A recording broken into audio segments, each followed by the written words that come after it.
Welcome to the Fatherhood Fitness Podcast. I'm your host, Anthony Pluff.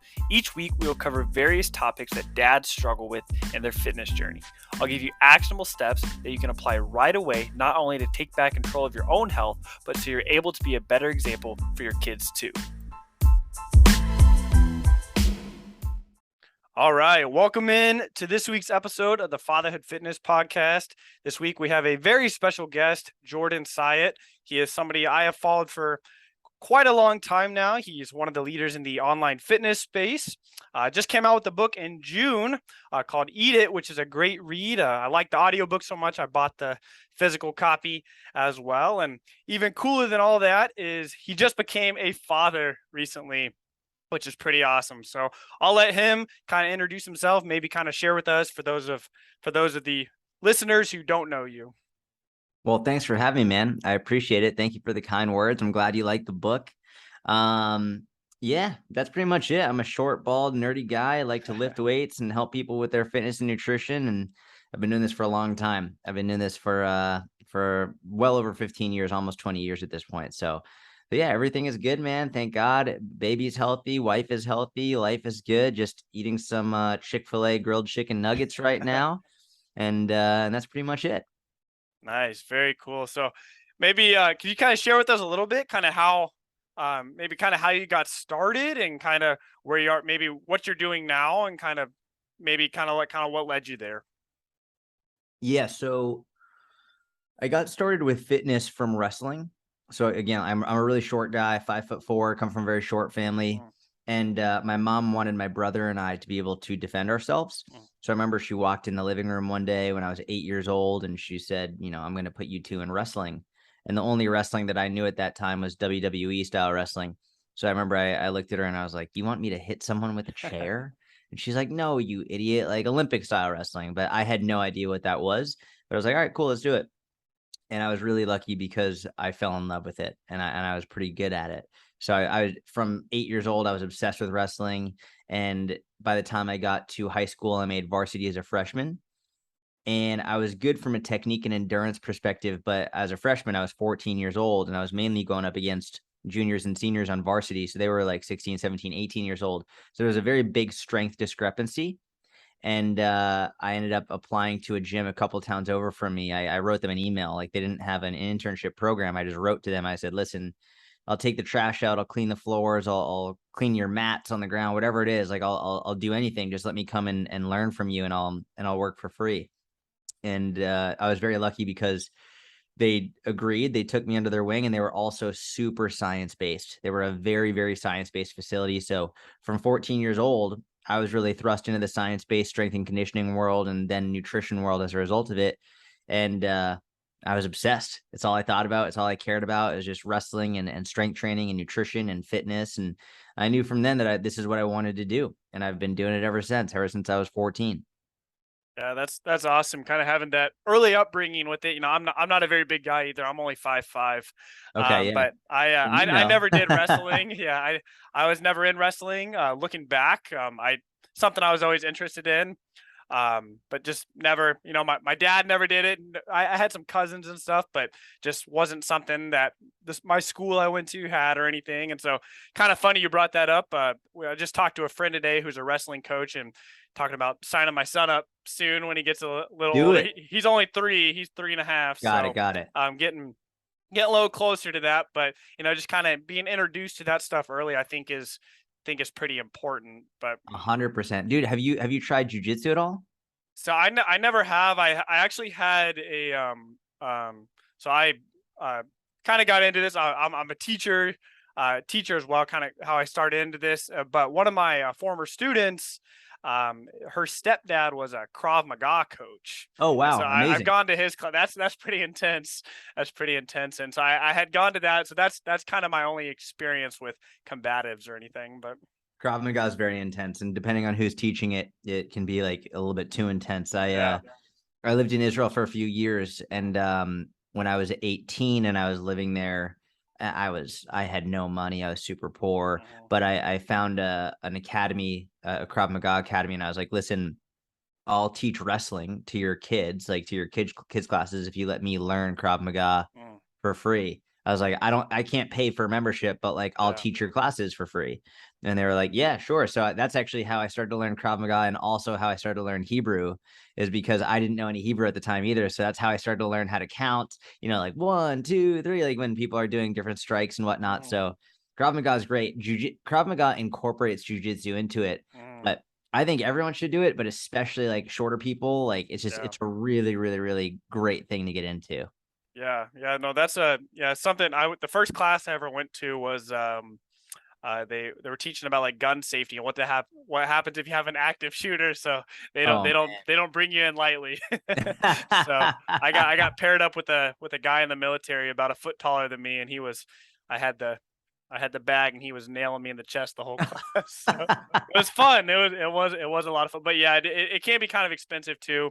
Yeah, But yeah, and my son, he's young, but he's kind of built like I am already, and he's strong for his age and stuff. But yeah, definitely something that I want to try. And he's in gymnastics right now. He and my daughter are both in gymnastics, and smart, so just super smart. try and introduce them to a bunch of these things, kind of so they have kind of a a foundation as they get older. I think it's hard if you try and pick these things up a little later in life. You're doing it right, man. Gymnastics is the number one most important thing to put kids in. Like that's the first thing. When my daughter's old enough, she's going to go in that. Like she's 7 weeks old right now, so she can't even really hold her head up. I'm trying to get her strong enough. I'm like working on her head and tummy time and whatnot. But gymnastics is by far the best thing to start kids with, no question about it.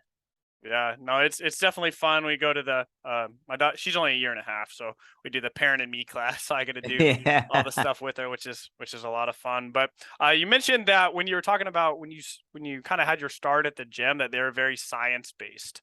Mm, Um, Obviously you were I think you said you were 14, is that right, when you were mhm. started there? You probably didn't know any different. They told you something, and you believed them, right? That and I think a lot of people do that. And I think as we get older, though, like majority of my clients are 30, 35, 40 years old. And so they don't know what's true. Mhm. They see somebody online telling them something, and they automatically take it as, gospel. This is the Mhm. way to do it. And this is what they learned when they were maybe 14, 15 years old. And they can't kind of get past that. So how do you kind of navigate that a little bit? Or how do you teach people to kind of figure out what is true? Man, it's a really good question, and it's super difficult, right? Because I think the issue before social media, and really even before the internet, but even when the internet was just early on, but definitely before social media, and absolutely before the internet, the issue was access to information. It was very difficult to get access to information. If people really wanted to learn about health and fitness, they were going to have to go to the library.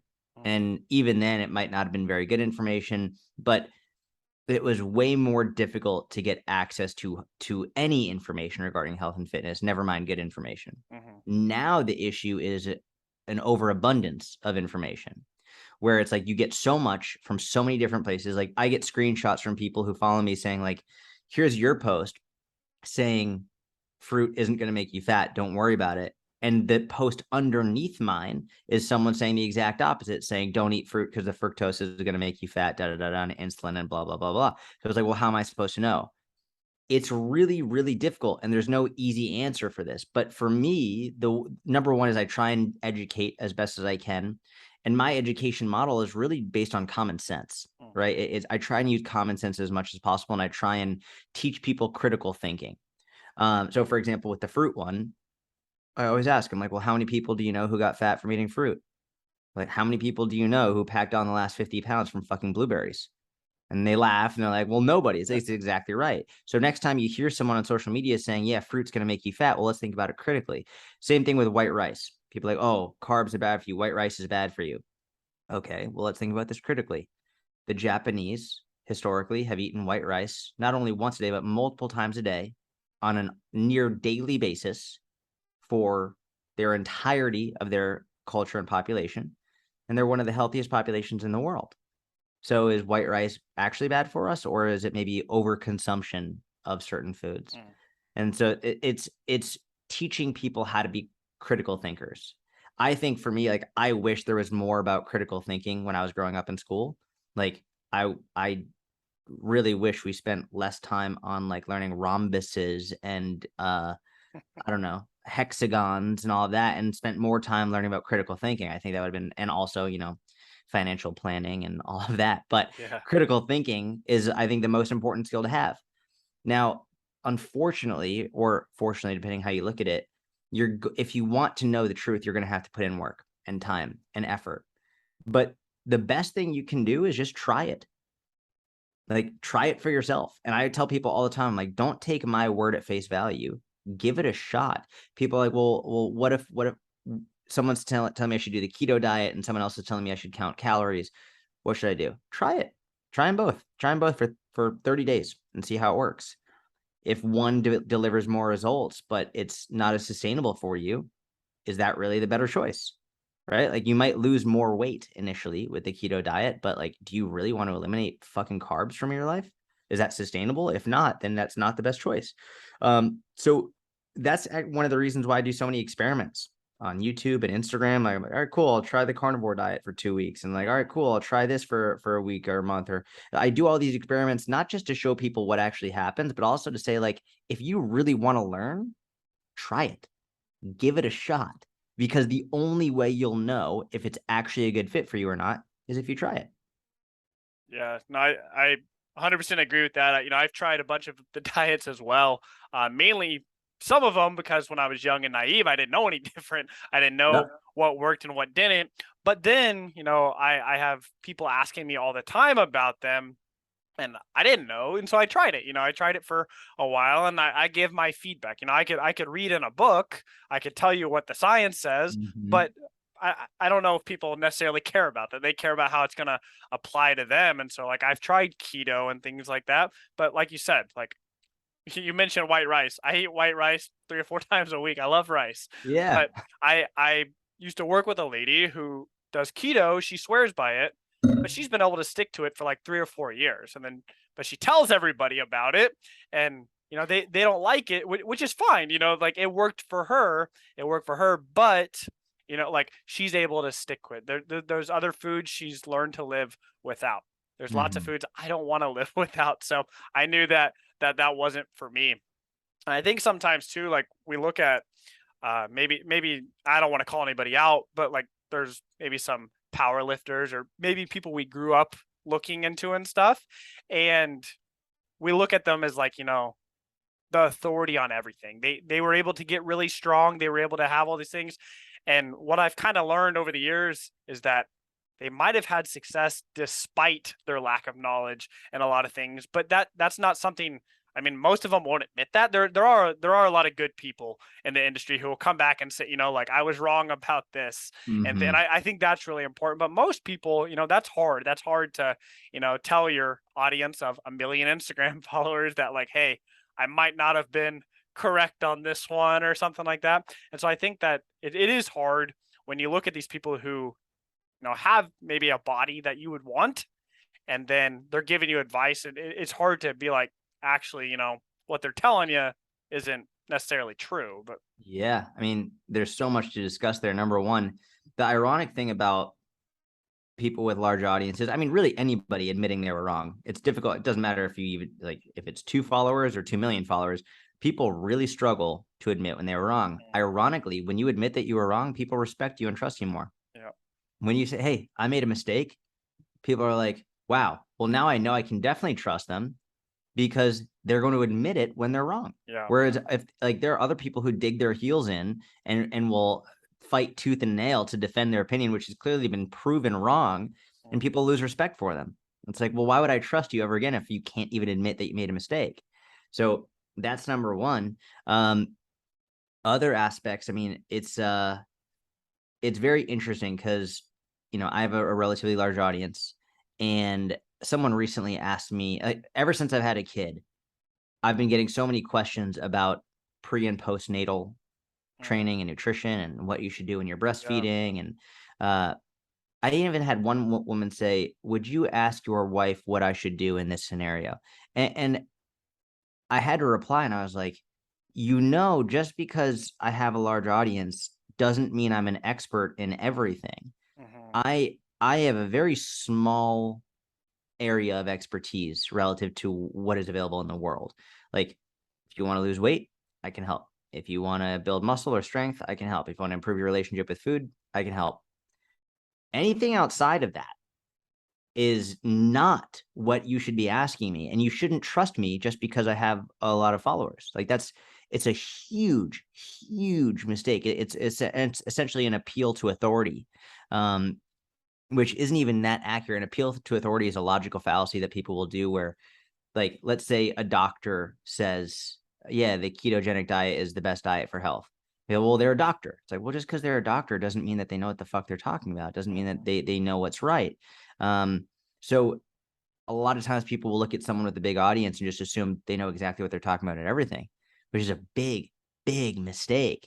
So I have to remind people all the time, like, don't ask me questions that should be sent to your physician or to your OBGYN or to your doc. Like, it's very, very different. So I think people are easily, not even necessarily misled. They are easily misled, but oftentimes they mislead themselves. Whereas they trust people they shouldn't trust. It's like, well, it's your fault. Right. Like, what are they? Like, you shouldn't trust someone just because you like what they post on Instagram. Right. Right. That's like, I got a bunch of crypto experts on my Facebook friends list, right? But Yeah, and they're not no, too happy right now. yeah. That's for sure. No, but yeah, I think, I think that's yeah, kind of what we were going back to. It's hard to admit you're wrong. Kind of admit you're wrong, and like the people that do, I've seen tons of stuff on your stories. Like you're very active on your stories, and I think that's a great way to connect with your audience and stuff. But like you'll flat out say like I don't know, this All the isn't, time. and it's like I think that's one reason like when I first found your account or somebody recommended your account, um, it kind of drew me to you because, like not obviously like we probably don't agree on everything, but like if I can see something and you're like, no, I don't know about, like that, Yeah. I think that's pretty respectable because I know a lot of people, even who have huge audiences or small audiences, and they will answer every question. They will, which is fine. You know what I mean? It's like that's fine, but it's like I don't know like what they actually know, and it's like so it's hard to like it's hard to refer out to things. I think it's hard to refer or to admit like maybe I don't know as much about this. And I think it just leaves people a little bit more confused as well. Yeah, I agree. And it's funny because on the creator's side, you hear a lot about creators having imposter syndrome and stuff. It's like, well, yeah, of course you have imposter syndrome. You're making shit up. You're pretending like you know everything. A lot of people ask, like, well, do you get burned out of social media? It's like, I don't really get burned out because I don't pretend to be someone I'm not. Yeah. And I don't have imposter syndrome because I don't pretend to have more knowledge or pretend to be more than I am. Like, I'm a Yeah. short, bald, nerdy Jewish guy who likes to lift weights, help people improve their relationship with food. And that's it. Yeah. You can ask me other shit and I might give an opinion, but I will never, ever say this is the right or wrong way to do something when I'm not educated on that topic ever. Right. So I have nothing to be worried about because I have no imposter syndrome because I'm not pretending. People get imposter syndrome when they pretend to be someone they're not. Right. Right. And that's, I think that's one thing that, someone brought up to me the other day about they were talking, you said kind of the relationship with food there. Sorry about that. They were saying, like I can't have this because it's so bad, Mm-hmm. but then they eat it every day. They eat it every day. They tell themselves they can't have it. They eat it every day. And I know you're really big on flexible dieting. Mm-hmm. And that's something that I definitely practice as well. But, for somebody who does it, has never heard that term before, can you kind of give us a brief synopsis of what flexible dieting is? Yeah. So unfortunately, like everything, the longer it's been around, the more it's become bastardized. Um, what it's become, I'll tell you what it's become, and then I'll tell you what it actually is. Flexible dieting has become a justification for people to eat like shit all the time. That is not what flexible dieting is. Flexible dieting is the majority of your diet, the vast majority, should be whole, minimally processed, nutrient-dense foods, fruits, vegetables, proteins, carbs, fats, include everything. But the vast majority should be generally what you would look at as a healthy food, right? Fresh foods, nutrient-dense foods. minimally processed, I think, is it generally a really good strategy to look for. Like, could it grow on its own? Was it once living? That type of a thing. Whereas a very small percentage of time, I would say the 80-20 rule is a good rule to follow here. 20% of the time, you enjoy your favorite foods in moderation. Cookies, donuts, pizzas, pies, whatever you want. Enjoy it. Have fun. That's flexible dieting, where you can enjoy those foods in moderation without guilt, without anxiety, without feeling like you're doing anything wrong or bad, because you're not. Unfortunately, I think flexible dieting and the way that society and culture and politics have been moving, it's led to like, yeah, 20% of the time might want to eat healthy if you want to, but 80% of the time, just do what makes you happy. Like, well, that's a very dangerous route to go down. If we're only doing what makes us happy, that I'm not a fan of chasing happiness. And some people are very confused when I say that. I think chasing happiness can cause you to do drugs, can cause you to cheat on your partner, can do anything, right? I think chasing fulfillment is a better way to look at it, because doing something that's fulfilling isn't necessarily fun. It's not necessarily easy. It's not necessarily going to make you happy in the short term. Going to the gym to get a workout in. A lot of times I'm really tired and I have zero desire to go there. And it would make me way happier to lie on the couch and eat a box of donuts and watch TV. But I will be more fulfilled if I get off the couch and I go get my workout in. So I think chasing fulfillment is a better way to look at it. And in terms of flexible dieting, it's an easier lens to look through when you're like, cool, like the 80% of the time, I should be able to enjoy myself. I should be able to still enjoy myself, but eat whole, minimally processed, nutrient dense foods, feed my body properly, don't eat like an asshole. And 20% of the time, relax, enjoy. And you don't have to be super strict and be like, okay, well, I'm only at 78% consistency and I need to get it to 80. It's like, no, it's just general rule of thumb. But sometimes it helps you to track what you're eating so you can actually get a better idea of like, wow, I thought that I was 80-20, but I'm actually more like 50-50. Yeah. And that way you can start to improve your nutrition. Yeah. And something we've been like, kids are a sponge, they learn everything. But something my wife and I have been talking about with our son is like dessert. Like, obviously, you're like these desserts, and he's a good eater. But we kind of talk about them sometimes foods, like we, instead of saying like this is bad for you, this is healthy food, we talk about like we have sometimes foods, and then we have these foods that we can eat more often and stuff like that. And I found that's kind of a like I never talked, my parents didn't talk about it that way with me when I was growing up and things like that, like I think going like probably, I think we're similar age here, so going through like, how old are you? I'm 29. Yeah, I'm 31. We're very close. You were born in what, 93? 93, yep. Got it. Okay, cool. Yeah, so like, we had like Weight Watchers, like parents go like Weight Watchers and Atkins and all these things, like trying all these different things. And I think like, maybe the 90s, early 2000s left a very bad taste in people's mouth, like the good and bad foods like that. And bro, do you remember Snackwells? Snackwells.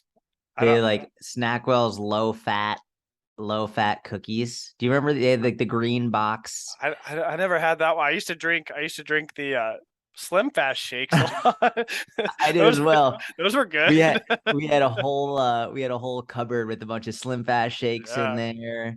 We had. Do you ever hear Nutrisystem? Oh yeah. It's Nutri. Yep, do a number on your stomach, but yeah. Oh yeah, I remember my dad got so mad because I ate all of his Nutrisystem fries one time.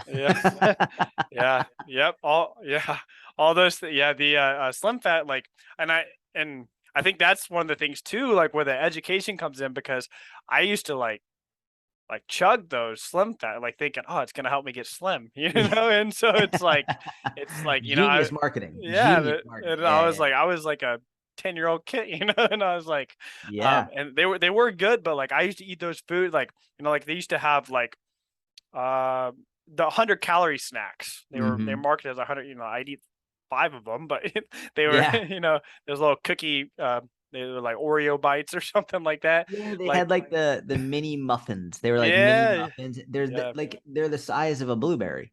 It's like 100-calorie packs of these mini muffins. Like, what the fuck is this? It's like Yeah. I'm popping a pill. Like I'm taking a multivitamin. Like Yeah. this is so not filling. I will need to eat 15 of these bags in order to feel some semblance of full. Right.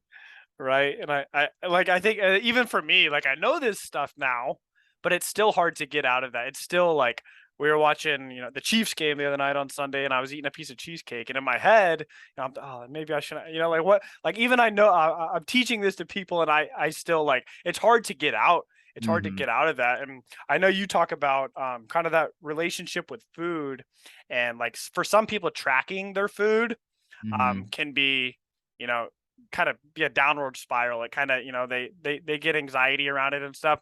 But there's another set of people too that tracking can actually be very like liberating, where, they're able like, oh wow, I had this cookie and I'm still hitting my protein goal. I'm still getting enough fiber in, and it's not the end of the world, And so that I was in that camp there when I first tracked my food, when I realized that I wasn't actually burning back 700 calories on my fitness pal. Things really started to change there. So Yeah. Yeah, man. And I fell into the trap, the flexible dieting trap. It's interesting. It actually stems from an old group or cult. Do you remember the If It Fits Your Macros hmm group? yep, So I remember it when it first started in like the early 2000s and being on the bodybuilding.com forums and yeah, the If It Fits Your Macros crowd. And it really grew into a huge community. But the whole idea is you can eat whatever you want as long as it fits within your macros. And right, this was seen as a form of flexible dieting, but hmm people took it to an extreme like they do in the fitness industry. Everything is on an extreme. And they're like, oh, so I can eat literally anything as long as it fits within my calories, which they're correct from a weight loss perspective and a right, weight maintenance perspective. You can eat anything you want: Twinkies, donuts, Pop Tarts, ho hos, whatever, all of it. hmm If it fits within your calories, you'll lose weight. But there's a difference between weight loss and health. They're right, not the same thing. And that's something that as I've gotten older and as I've had kids and all this, it's like, oh, so I should actually be eating more nutrient dense foods, focusing on fiber, make sure I'm getting a lot of hitting my micronutrients as well. This is where it's like, no, it's not just like calories matter, but they're not all that matter. Right. yeah, And so it's important to understand that as well. And I think that's where the bastardized version of flexible dieting becomes a big issue. It's not the real version of flexible dieting, it's the fake version of it. It's it's the fake version of it that really screws with people and their health. yeah.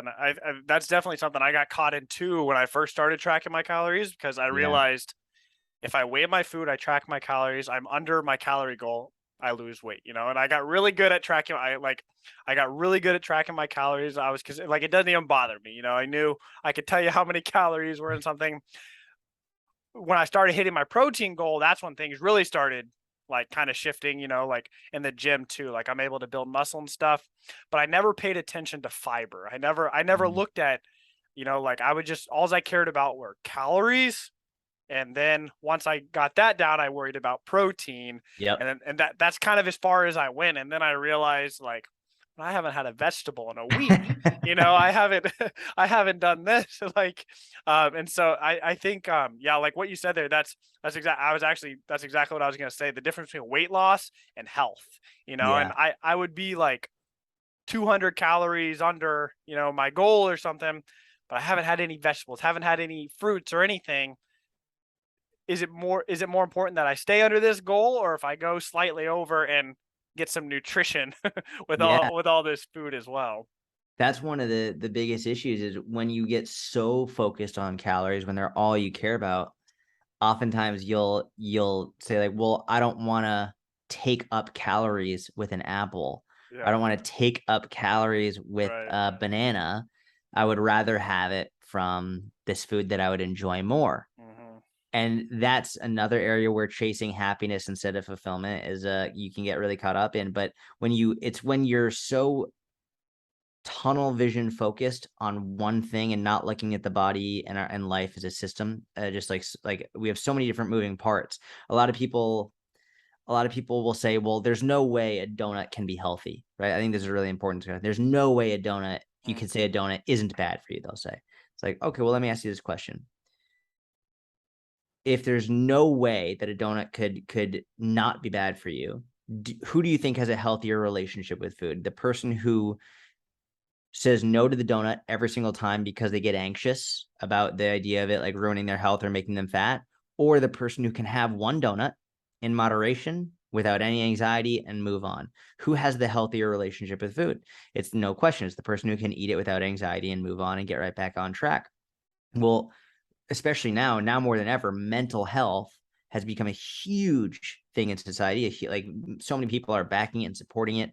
It's like, well, if now we understand that health isn't purely just physical, and we understand health is also mental, psychological, emotional, environmental, all of these things, it's like, cool. So you can actually start to look at it as a food that can play a role in your health, and it is not inherently bad. In fact, if you can't eat it without anxiety, that's a sign that you're not healthy. So it's not just about the nutrient makeup of the food, the caloric density of the food, or any of that. It's also about your relationship with the food and how you think of the food. And there's so many aspects in which this can really come into play.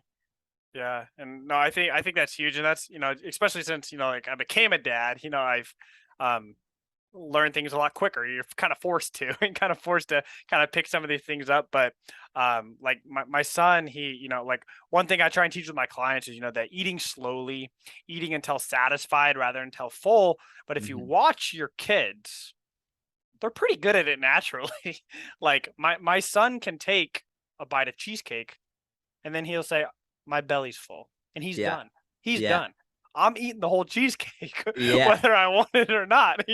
Once I start it, like I have this, and I that's one thing I always talk about too. Is I think most of us grew up with this mindset where you were told you have to finish your plate. You Hmm. always have to finish your plate, and getting people. We don't live. We live in a world of refrigeration now. We have Tupperware. We have all this stuff. Like you can save it until later. I think it's really hard. It's really hard to kind of, change some of those, not necessarily what you're eating, but how you're eating. Yeah. You want to know why most adults will finish that cheesecake even if like they don't want to? Most adults will finish that cheesecake, whereas a child will say, "No, I'm full," because the child isn't looking at it as a failure that they're eating the cheesecake. Right. They're not looking at eating at the cheesecake as like, well, this is after this, I have to get back on track with my diet. Yeah. They're not looking at it as like, okay, well, this is the last treat I'm gonna have before I get back on. Mm. They're just like, I'm done with this right now. That's it. And there it doesn't go past that. Whereas for most adults, in their mind, they're like, I'm having something bad. So once this is over, I have to get back on track. No more bad foods, which Yeah. means I won't have this for a while. So I'm going to eat this whole thing now because I know I'm not going to have it again for a long time. The child isn't thinking that. The child is purely thinking, this tastes good, but I'm full, so I'm done. Right. That's it. And that's why it's so important to remove the this is bad for me and I can't do this. I'm doing something wrong. Because once you eliminate that, then this happens all the time. I had a client who was anytime people tell me they're all or nothing people, they're either eating one slice of pizza or the whole pizza. Yeah. They're either eating no pizza at all or the entire pizza. I hear this all the time. I'm either having the entire cheesecake or no cheesecake. Well, it's because in your mind, once you've had one bite, you've considered yourself a failure. Yeah. And now from there, cool. You're gonna eat the whole thing because you've already failed. So why bother not eating it? And once it's done, you're not going to eat it again for a long time. You're going to restrict, restrict, restrict, restrict. So just eat the whole thing.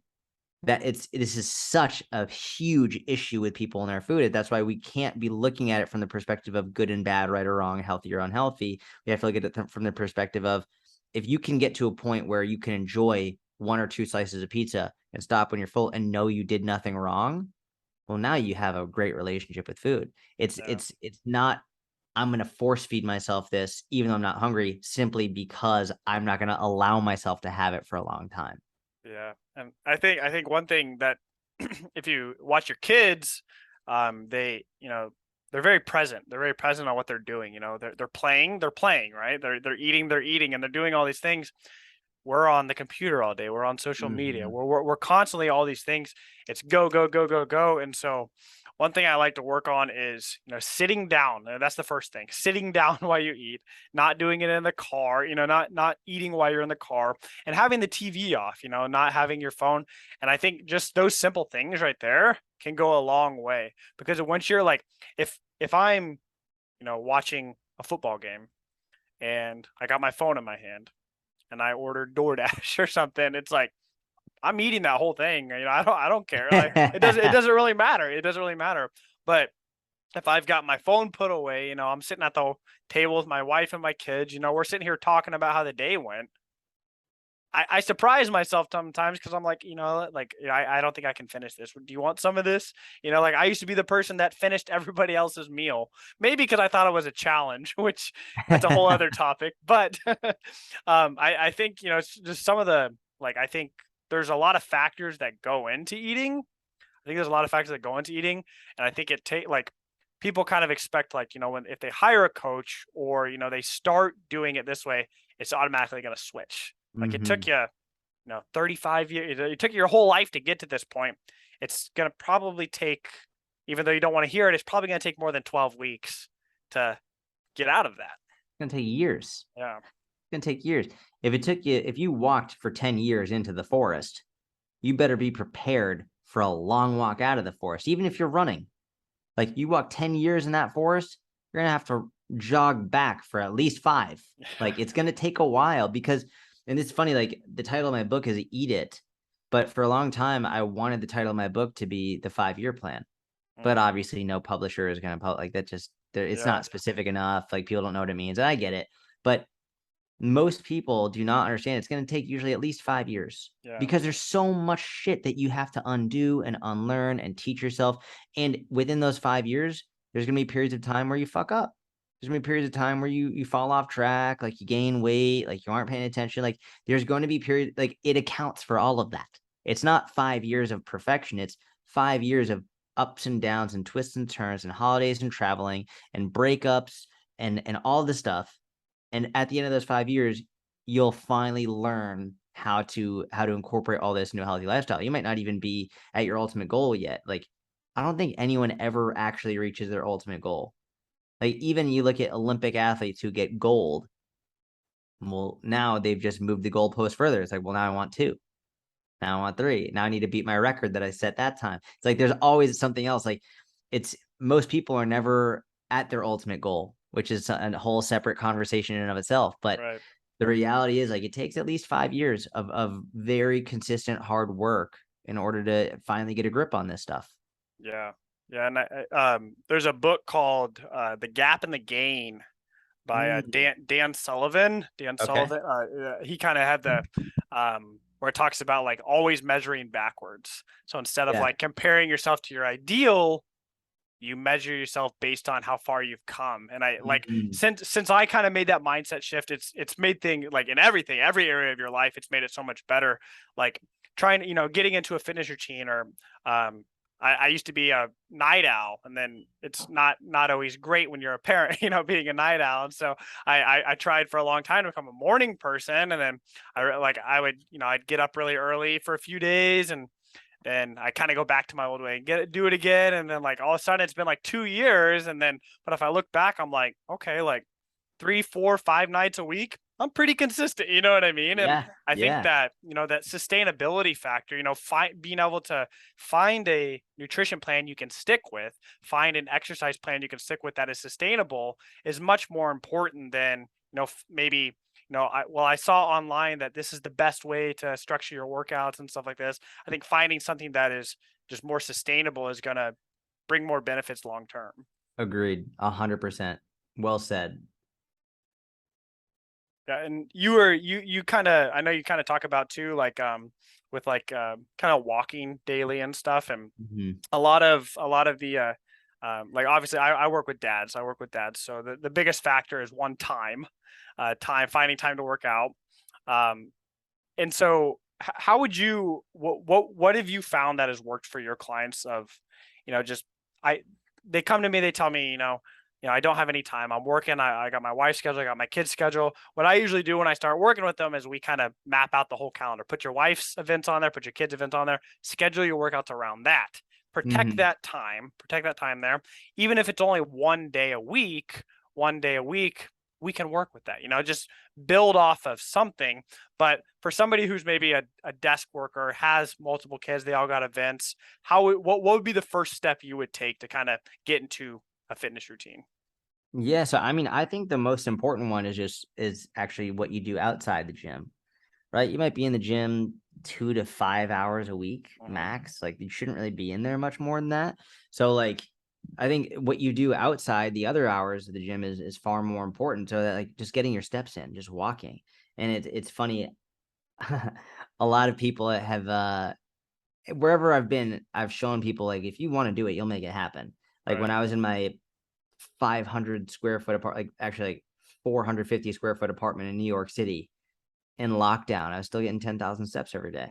And people are like, well, how are you doing this? Well, I'm literally walking back and fucking forth in my apartment for like an hour and a half throughout the day. And like, if I have a phone call, I'll get up and I'll walk. I'm not going to sit down during the phone call. Like I'll stand up and I'll walk around. Um, it's like I'll make sure like it's the little things. I'll make sure that like if you know what, like instead of just taking the shortest path, I'll take a longer path. I'll take extra laps for no reason. Like I'll make a game out of it. But I think getting your steps in. Someone actually asked me yesterday on my Instagram Q&A. They said, "Is doing like cleaning the house throughout the day, does that count as exercise?" And I said technically no, because it has a separate category, right? So this is called non-exercise activity thermogenesis, NEAT for short. Exercise, by definition, it has to be planned, right? It's something that you plan. Something where you're just cleaning the house, it's technically not exercise, but I think that throughout your lifetime is more important than your planned exercise. It absolutely counts. It's so important, staying active, getting moving. Like if you look at throughout human history, like we're the only people, the only ones of our entire ancestors who've just sat for the vast majority of their day.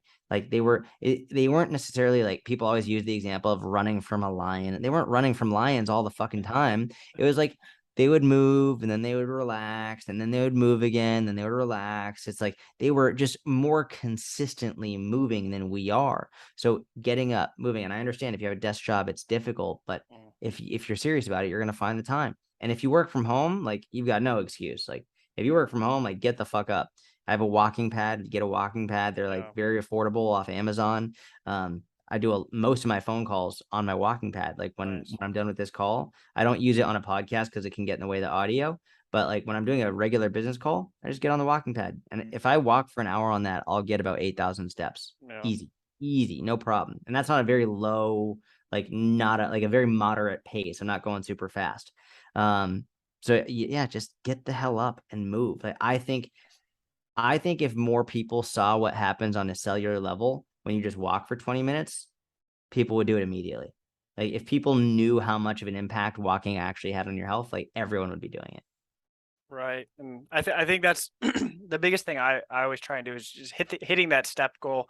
Kind of like what you said there is like, if you really want it to happen, there's ways to make it happen. You could get up a little earlier.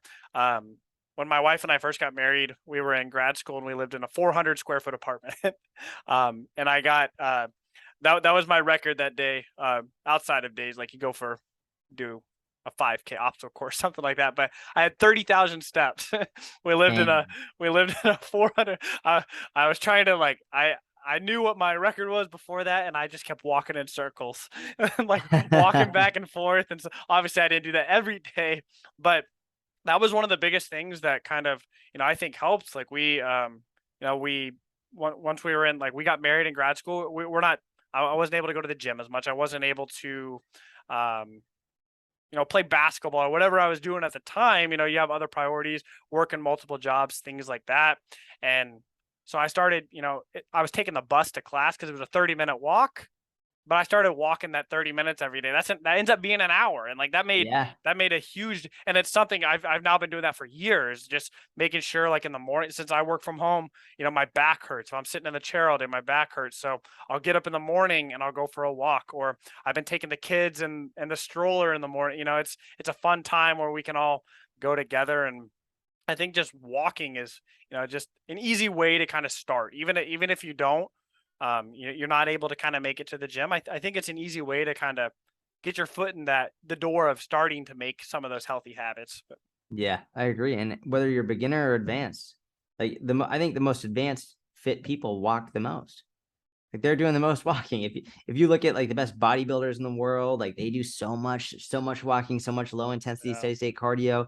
Like the most fit populations in the world across Greece and Europe and Asia, they walk all the time. Walking. The number one common denominator among the healthiest, longest living populations is walking.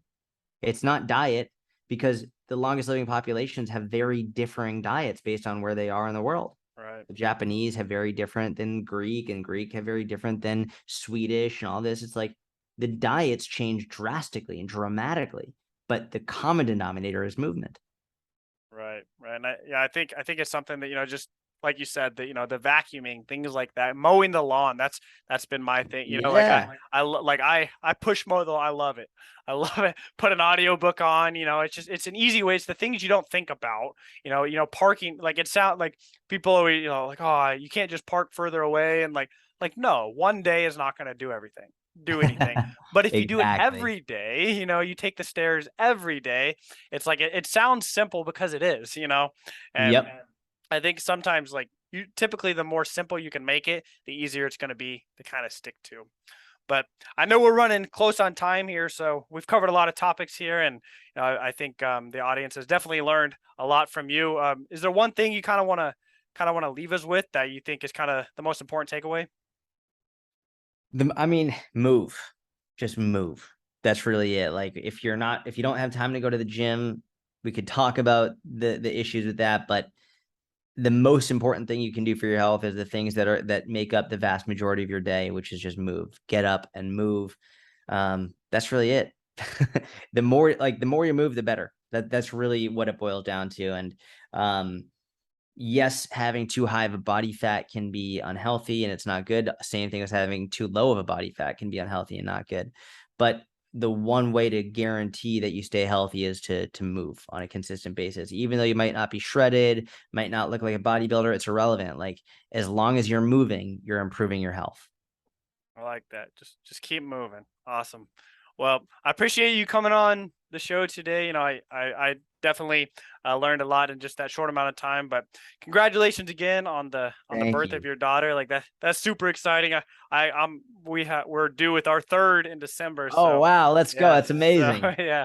So I love when get new fathers. But that's awesome. But thanks again. I really appreciate that.